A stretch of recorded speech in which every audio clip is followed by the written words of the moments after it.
देखिए, मैं तो नहीं लगवाऊंगा अभी वैक्सीन। मैंने अपनी बात कह दी, और वो भी बीजेपी लगाएगी, उसका भरोसा करूंगा मैं?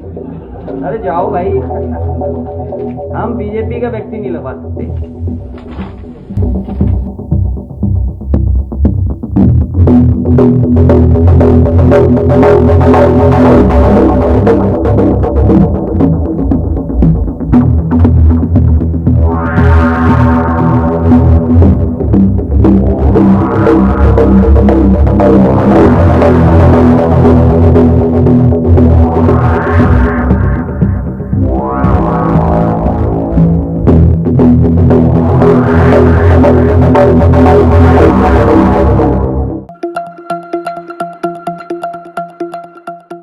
देश के चुनाव के बीच, सबसे बड़े चुनाव के बीच बहुत तरह की खबरें आपके बीच में आ रही हैं कि किसी पॉलिटिकल पार्टी ने ये कर दिया, किसी ने ये नहीं किया।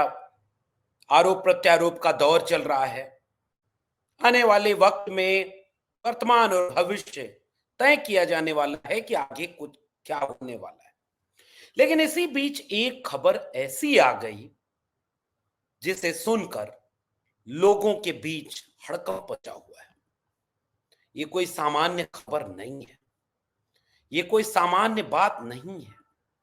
यह सीधे इस देश की एक बहुत बड़ी आबादी के जीवन और भविष्य से जुड़ी हुई खबर है, और इस खबर का लिंक सत्ताधारी दल के साथ जुड़ रहा है।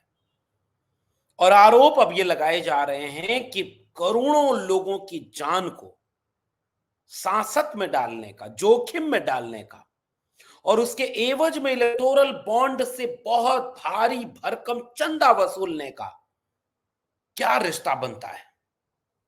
और ठीक चुनाव के बीच में जो ये खबर आ गई, इससे चुनाव पर कितना असर होगा।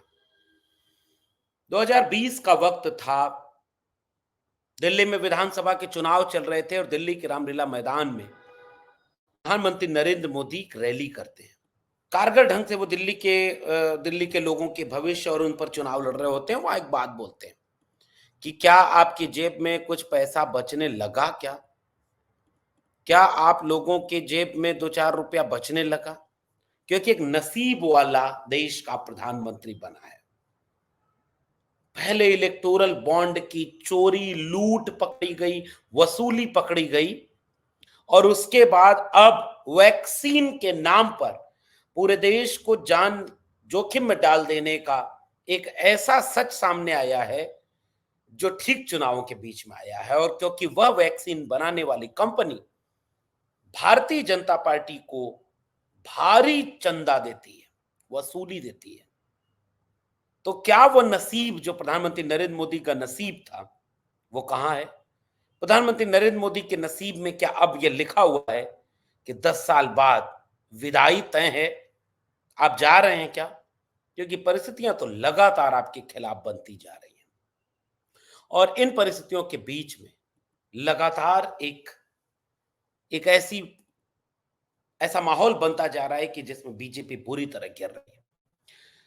कारपोरेट चुनावी चंदे के बीच ये जो अभी खबर है, एस्ट्रोजेनेका कोविड वैक्सीन ग्लोबल स्तर पर कोविशील्ड और वैक्स जेवरिया ब्रांड नामों के तहत बेची गई थी।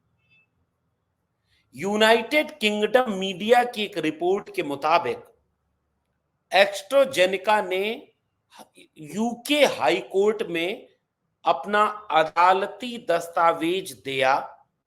उसमें पहली बार यह कबूल किया कि हां, एस्ट्रोजेनेका कोविड वैक्सीन के वैक्सीनेशन के बाद टीटीएफ यानी दुर्लभ साइड इफेक्ट हो सकते हैं। टीटीएस सिंड्रोम जो साइड इफेक्ट में हो सकता है, इसका परिचय यह है कि उसके माध्यम से, उसके वजह से शरीर में खून के थक्के जम सकते हैं, और अगर शरीर में खून के थक्के जमते हैं तो उससे मुश्किल होती है ब्रेन हेमरेज का, हार्ट फेल होने का, और इस तरह का तमाम मामला सामने आएगा। और इसके चलते यह पूरी की पूरी लोगों के भविष्य में मुश्किल आ रही है। तो कोविशील्ड वैक्सीन जो भारत में चली, कोविशील्ड, क्योंकि आपको पता है कोविड में 2 वैक्सीन आई थी, एक कोवैक्सीन और एक कोविशील्ड। पता है जब कोरोना की बात होती है तो मेरे मन में वो सारी तस्वीरें याद आ जाती हैं। चुनाव चल रहा है, कोविड के बाद इस देश ने चुनाव देखे, उत्तर प्रदेश का चुनाव हुआ, अब देश का चुनाव है। क्या आपने अपने किसी करीबी को नहीं खोया? क्या किसी के ऑक्सीजन सिलेंडर के लिए, इंजेक्शन के लिए या हॉस्पिटल में भर्ती होने के लिए आप परेशान नहीं हुए? क्या आपके आसपास चीख, पुकार और बेबसी नहीं थी? हॉस्पिटलें मनुष्यता को बचाने में कमजोर पड़ती नहीं दिख रही थी? और जब कोविड आया था तो जाति धर्म सब खत्म हो गया था, फिर आप क्यों नहीं खत्म कर पाते?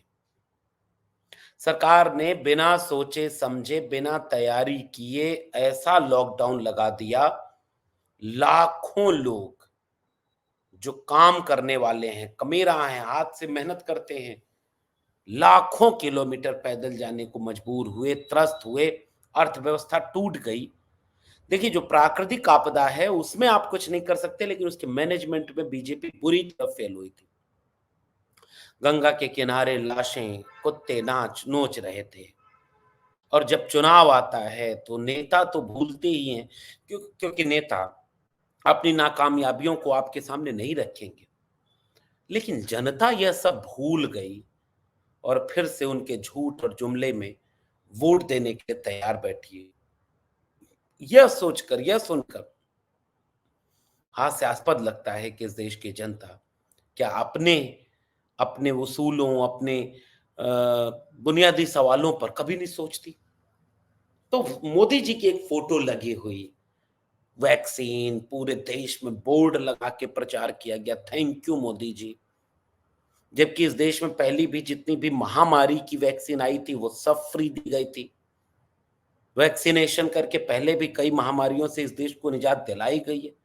इस बार ऐसा लगा कि दुनिया में सबसे आगे आगे भारत चल रहा था, और वैक्सीन दे करके ऐसा सबको बड़ी बड़ी फोटो दी जा रही थी, और अब ये बताया जा रहा है कि कोविशील्ड वैक्सीन बनाने वाली कंपनी कोर्ट में कबूल कर रही है कि इस वैक्सीन को लेने वालों को हार्ट अटैक या ब्रेन स्ट्रोक हो सकता है। और कई तस्वीरें आपके लोगों के बीच में आ रही होंगी जिसके जरिए यह पता चलेगा कि हाँ, जब जब इस तरह की चीजें हुई तो कोई डांस करता हुआ, कोई अपने खेत में काम करता हुआ, कोई अपने तमाम तरह के सार्वजनिक जीवन में जाता हुआ अचानक गिरा और मर गया। डॉक्टरों ने इस बात में संदेह व्यक्त किया कि यह सब कुछ ऐसा तो नहीं कि कोवैक्सीन के या वैक्सीनेशन के दुष्परिणाम की वजह से हुआ हो, और इसको लेकर के गंभीर विमर्श लोगों के बीच फैल गया। शंका तब और गहरी हो जाती है, गहरा जाती है, जब ये पता चलता है कि आदार पूनावाला कोविशील्ड का बनाने वाली कंपनी,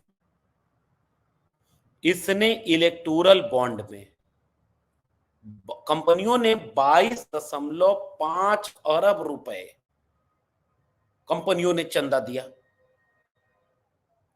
और प्रूडेंट इलेक्टोरल ट्रस्ट ने 75% अकेले बीजेपी को दिया, और कोविशील्ड बनाने वाले पूनावाला ने बीजेपी को एक दिन में 52 करोड़ रुपए चंदा दिया। अब आइए उस डॉक्यूमेंट की बात करें। Serum institute of India, serum institute of India, इसके मालिक का नाम क्या है? आदार पूनावाला। तो सीरम इंस्टीट्यूट ऑफ इंडिया के मालिक आदार पूनावाला को पीएम मोदी की तारीफ से पहले 500 करोड़ रुपए से ज्यादा चंदा देना पड़ा, और फिर 5 दिन बाद उन्हें मोदी जी से हाथ मिलाने मिलने का मौका मिला, वैक्सीन बेचकर भारत आत्मनिर्भर बना और बदले में 45 लाख लोग, ये आंकड़ा सोशल मीडिया पर चल रहा है, कोविड के शिकार हुए। और वैक्सीन बनाने वाली सीरम इंस्टीट्यूट ऑफ इंडिया 1 अगस्त 2022 को 400 करोड़, 2 अगस्त 2022 को 100 करोड़, 17 अगस्त 2022 को 2.5 करोड़, चेक टू बीजेपी 18 अगस्त 2022, कुल धनराशि 502.5 करोड़ रुपया। कल्पना करिए, 502.5 करोड़ रुपया। और वह सीरम इंस्टीट्यूट जो कोविशील्ड बनाती है, खुलेआम ये चीज आई।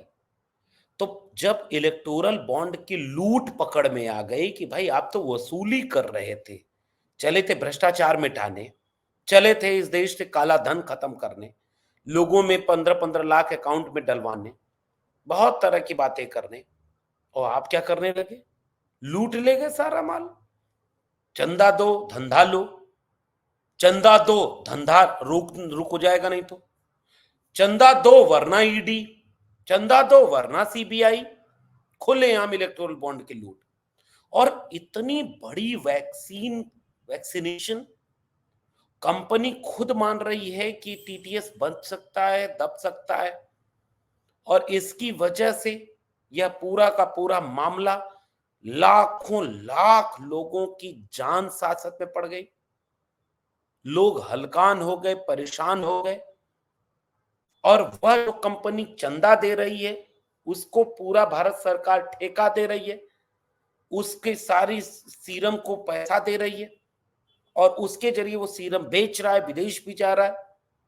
और सत्ताधारी बीजेपी को 502.5 करोड़ रुपया चंदा। क्या इस देश के नागरिक इस रिश्ते को नहीं समझ पाएंगे? क्या इस देश के नागरिक इस सवाल को नहीं पूछेंगे कि आपने इतनी बड़ी स्तर पर लोगों की जान जोखिम में डाल दी? लोग संदेह व्यक्त करते थे बीजेपी के वैक्सीन कार्यक्रम के ऊपर, लोग संदेह व्यक्त करते थे इस तरह की तमाम चीजों के ऊपर। उत्तर प्रदेश के पूर्व मुख्यमंत्री, समाजवादी पार्टी के राष्ट्रीय अध्यक्ष अखिलेश यादव तो मीडिया में खुल करके कह दिए, कह रहे भाई बीजेपी की वैक्सीन पर हमको भरोसा नहीं है। आज लोगों को याद आ रहा था अखिलेश यादव जी का वो बयान सोशल मीडिया पर खूब वायरल हो रहा था कि मैंने पहले ही आगाह किया था कि बीजेपी है, ये कुछ भी कर सकती है, हम कुछ भी कर लेंगे, हमारी सरकार आएगी तो हम फ्री में वैक्सीन सबको लगा देंगे, लेकिन बीजेपी की वैक्सीन पर कोई हमको भरोसा नहीं है। तब लोग कह रहे थे कि अखिलेश यादव गलत बोल रहे हैं, देश के खिलाफ बोल रहे हैं। कितना प्रोग्राम हुआ। आज वो टीवी चैनल वाले चुप क्यों हैं? आज वो टीवी चैनल वाले इस बात का क्यों, इलेक्टोरल बॉन्ड के नाम पर जो लूट और वसूली हुई उस समय भी वो लोग चुप थे। आज वो सारे लोग और परेशान हैं। आज वो सारे लोग ये भी देख रहे हैं कि भाई आपने सीधे चंदा ले लिया तब भी कोई नहीं बोला, और आज वो पूछ रहे हैं कि चंदा लेने के बाद वो कंपनी तो कह रही है कि भाई टीटीएस सिंड्रोम, टीटीएस इफेक्ट देखा जा सकता है, यानी ब्रेन हैमरेज और ब्रेन स्ट्रोक, हार्ट अटैक। यानी आपने तो ये सब कुछ अगर जांच की, जांच नहीं की, क्या किया, इसकी जवाबदेही किसकी होगी? तो खुलेआम चंदा 502 crore serum institute of India, और सारा चंदा बीजेपी को। ऐसा नहीं लग रहा है कि ये सेटिंग हुई है? कितने तारीख को आप चंदा दे रहे हैं, उसके 4-5 दिन के भीतर आप मोदी जी से मिल रहे हैं, उसके बाद आपको कॉन्ट्रैक्ट मिल रहा है, आप सीरम बना रहे हैं, सीरम इंस्टीट्यूट ऑफ वैक्सीन बना रहे हैं, और वैक्सीन बना करके करोड़ों करोड़ रुपया कमा ले रहे हैं। आपकी कंपनी कहां से कहां पहुंच जा रही है। और आज लोगों को पता चल रहा है कि ये तो भाई जो मर रहे हैं, ये तो भाई उसकी साइड इफेक्ट हो सकता है। डॉक्टरों का कहना ये है, और खुद कंपनी ने भी ये कहा है कि नहीं, ऐसा है कि ये बहुत रेयर ऑफ द रेयरेस्ट होगा, लेकिन अभी तो कोई जांच भी नहीं हो रही है ना कि जो मर रहा है वो कैसे मर रहा है। क्या आधार कार्ड से लिंक होकर के सारा वैक्सीनेशन प्रोग्राम है, सबको सर्टिफिकेट मिला है, तो जितने लोगों की डेथ हुई है उससे जोड़ करके क्या इसकी जांच नहीं सरकार को करनी चाहिए कि कोविशील्ड के असर का कितना विश्लेषण हो सकता है, और उस विश्लेषण से जनता में एक मैसेज जाए। हालांकि वो कंपनी करिए पैनिक ना हो, ये रेयर ऑफ द रेयरेस्ट है, लेकिन जान जोखिम में अगर जनता की आती है और इतनी बड़ी खबर जब जनता के बीच जाती है तो डर तो सबको लगता है। और अगर डर लग रहा है तो सरकार की चोरी पकड़ी जा रही है, उसमें लूट पकड़ में आ रही है। तो डर और लूट एक साथ इस देश में मिल गया है और बीजेपी के सामने एक चुनाव के बीच में संकट पैदा हो गया।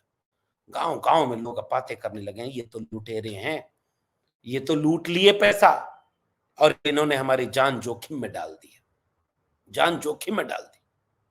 इसी को शायद मोदी जी कह रहे थे कि नसीब होता है, और शायद अब मोदी जी का नसीब 10 साल प्रधानमंत्री बनने का ही था। अब जनता टाटा बाय बाय करने को तैयार बैठी है। अगर ऐसा न होता तो पहले इलेक्टोरल बॉन्ड और अब कोविशील्ड खुद एक्सेप्ट कर ले रहा है कि हाँ गड़बड़ हो सकता है, टीटीएस सिंड्रोम आ सकता है। इससे बुरी तरह मोदी जी फंस चुके हैं, गिर चुके हैं। अब देखना दिलचस्प होगा कि जनता अपने वोट से, अपनी चीजों से कितना इसका पैगाम देती है और कितना इसका असर देखने को मिलता है। आपका क्या मानना है नीचे कमेंट बॉक्स में जरूर बताइएगा। फिर मिलेंगे किसी और टिप्पणी के साथ, तब तक के लिए बहुत बहुत धन्यवाद।